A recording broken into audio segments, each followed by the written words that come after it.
नमस्कार, सुप्रभात. मी माधवी देसाई. आजच्या अपडेट्स मध्ये आपलं स्वागत. बुलेटिनच्या सुरुवातीलाच बातमी आहे महापालिका निवडणुकांच्या प्रचारासंदर्भातली. महापालिका निवडणुकांचा प्रचार आता अंतिम टप्प्यात आलाय. आज प्रचाराचा शेवटचा रविवार आहे. आज ठाकरे बंधूंची तोफ मुंबईत धडाडणार आहे. आजच्या सभेत ठाकरे बंधू नेमकं काय बोलतात याकडे लक्ष असेल. शिवाजी पार्कवर ठाकरे बंधूंची संयुक्त सभा आज पार पडणार आहे. तर मुख्यमंत्री देवेंद्र फडणवीसांच्या नाशिकमध्ये सभा पार पडेल.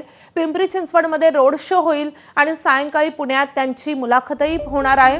तर उपमुख्यमंत्री एकनाथ शिंदेंची आज त्यांच्या बालेकिल्ल्यात म्हणजे ठाण्यामध्ये प्रचार रॅली आहे. तर दुसरे उपमुख्यमंत्री अजित पवारांची आज पिंपरी चिंचवडमध्ये सभा होतीये.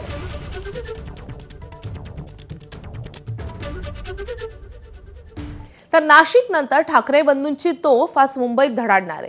मुंबई महापालिकेच्या निवडणुकीसाठी